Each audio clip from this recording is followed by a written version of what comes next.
Баршаңызға сәлем достар. Бүгін сіздермен тағы да мен Алтынай.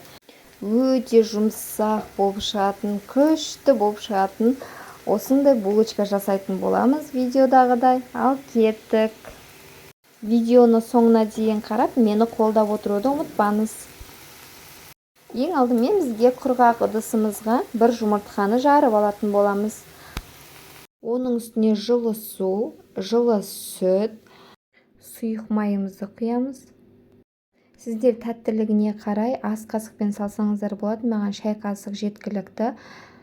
Барлығын жақсылап араластырып, дрожжімізді саламыз. Оның үстіне ұнымызды салып, жақсылап жұмсақ қылып қамыр илеп ашытатын боламыз, жарты сағатқа қойып. Қамырды ашытуға жіберетін боламыз. Қамырымыз ашығаннан кейін осындай кішкене бөліктерге бөлетін боламыз.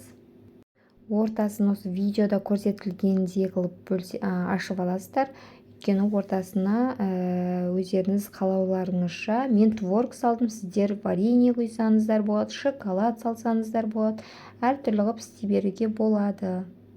Алдын ала қыздырылған пешке 180 градусқа 40 минут пісіріп алатын боламыз. Өте пышны болып, күшті болып шығады. Жасап көріңіздер. Ұнаса лайк басып, комментария жазып, подписация етіп, тіркеліп кетіңіз. Әр рецепт шыққан кезде сіздерге келіп отырады.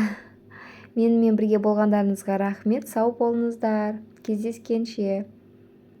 Алда әлі күшті рецепттер болады. Өте оңай жолдарын ғана үйрететін боламын мен.